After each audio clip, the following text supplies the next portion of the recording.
নমস্কার। দশরূপে দশভুজার পরের পর্ব নিয়ে আমি পাপিয়া চলে এসেছি তোমাদের মাঝে। আজকে আমি তোমাদের একটি রেসিপি দেখাবো, সেটি হচ্ছে পটলের দোলমা।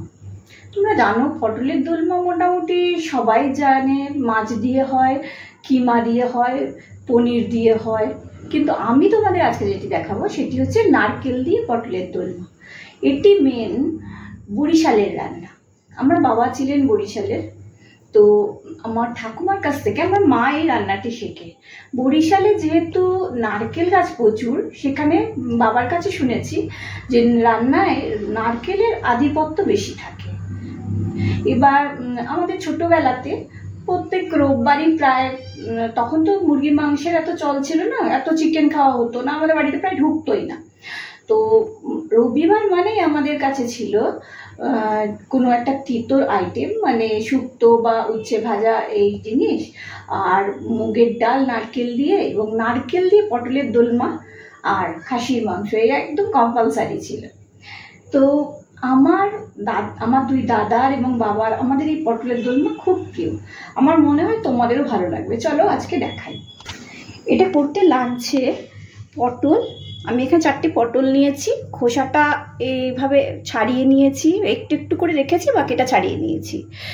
আর পটলগুলোর এই দেখো প্রত্যেকটা জায়গায় আমি ছুরি দিয়ে একটু একটু করে ফুটো করে দিয়েছি, না হলে ভালো করে ভাজা হবে না। আর তাছাড়া যখন পটলগুলো তো পুর ভরবো আমরা দোলমার জন্য, তখন বেরিয়ে যেতে পারে। এবার করেছি কি, পটলগুলোকে এখানটা মুখটা চামচ দিয়ে একটুখানি কেটে নিয়ে চামচ দিয়ে ভেতর থেকে পুরো জিনিসটা, শাঁসটা, বীজটা বার করে নিয়েছি, পরে ফাঁপা। কিন্তু আমি এই ধারটি আর কাটিনি, কারণ এই ধারটি কাটলে আমি দেখেছি অনেক সময় ফুটো হয়ে যে মানে পুরটি বেরিয়ে যায়, যার জন্য এই ধারটা রেখে দিয়েছি। খাওয়ার সময় এইটুকু জায়গা ফেলে দিলেই চলবে। এবার এটাকে নুন হলুদ মাখিয়ে নিয়েছি পটলগুলোকে। আর এর জন্য লাগছে নারকেল কোড়া, এটা হচ্ছে পোস্ত বাটা, আমি পোস্তটাকে গুঁড়ো করে নিয়েছি। এই পটলের যে শাঁস এবং বীজ আছে সেটাকে আমি মিক্সিতে কাঁচা লঙ্কা দিয়ে পেস্ট করে নিয়েছি। এটা চিনি, নুন, ভাজার জন্য সাদা তেল, আর এটাতে যেহেতু একটু নারকেলের আধিপত্য বেশি, তাই জন্য একটু নারকেল কুচিও দিচ্ছি আমি, যাতে মুখে একটু নারকেল কুচিটাও পড়ে। কাঁচা লঙ্কা কুচি, কাজু বাদাম, কিশমিশ, আর ফোড়নের জন্য একটু সাদা জিরে, এই লাগছে। চলো এবার তোমাদের দেখাই। আমি গ্যাসটা ধরিয়ে নিলাম, ননস্টিক বসিয়ে নিয়েছি একটি। এবার চায়ের চামচের 2 চামচের মতো আর একটু সাদা তেল দিলাম, দিয়ে তেলটা গরম হোক।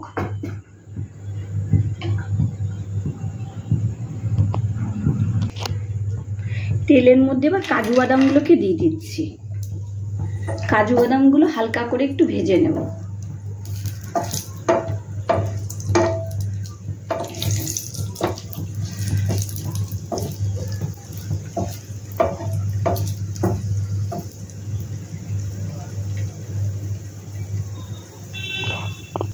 এবার এগুলো ভাজা হয়ে গেছে, এগুলো তুলে নিলাম আমি। এবার এই তেলের মধ্যে আমি নারকেল কুচিগুলো দিয়ে দিচ্ছি, এগুলো একটু ভেজে নেব। নারকেল কুচিগুলো দিয়ে দিলাম। এবার নারকেল কুচির মধ্যে অল্প পরিমাণে নুন, একটুখানি নুন, এবং অল্প হলুদ। আমি আগের দিন বলেছিলাম যে বরিশালের আছে যে ওষুধ বাড়ি ছাড়া সাধারণত রান্নাতে হলুদ ছাড়া রান্না খাওয়া হয় না, তাই একটুখানি হলুদ দিয়ে দিলাম। এটা ভাজা হোক, একটু কমিয়ে দিই, নাহলে পুড়ে যাবে। এইবার নারকেলগুলো ভাজা হয়ে গেছে, এগুলো তুলে নিচ্ছি।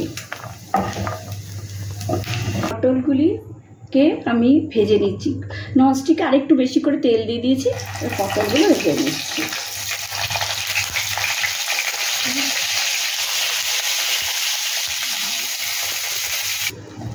এবার পটলগুলো ভাজা হয়ে গেছে, এগুলোকে তুলে দিচ্ছি।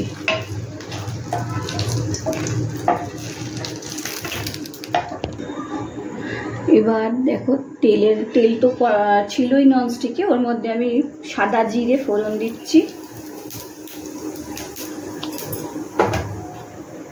এর মধ্যে প্রথমে যেটা আমি পটলের বীজটা যেটাকে পেস্ট করেছিলাম কাঁচা লঙ্কা দিয়ে, ওটা দিয়ে দিলাম। গ্যাসটাকে একটু কমিয়ে দিতে হবে, গ্যাসটা কমিয়ে দিয়ে এটা দিলাম। পোস্তটা আমি গুঁড়ো করে রেখেছিলাম মিক্সিতে। এবার নারকেল কোড়া,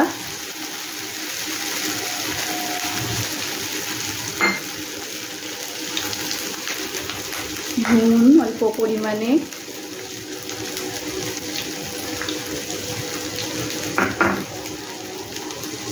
চিনি, এটা একটু মিষ্টি মিষ্টি হয়, এবং এগুলো দিয়ে প্রথমে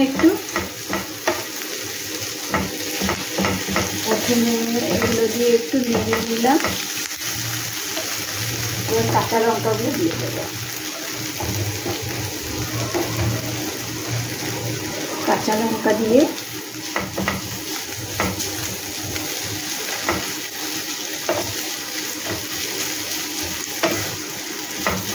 একটু গ্যাসটা বাড়িয়ে দিলাম, এটা একটু ভাজা ভাজা হবে।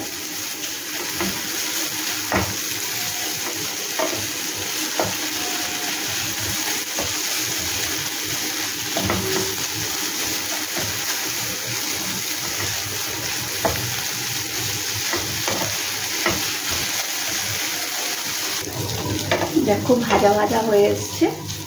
এইবার কাজু, কিশমিশ আর নারকেল যেগুলো ভাজা ছিল ছোট করে কুচো করে, সেগুলোকে একসাথে মিলিয়ে দিলাম। আর এটা যেটা ওই পেস্টটা ছিল ওটা ধুয়ে একটু জল দিয়ে দিচ্ছি।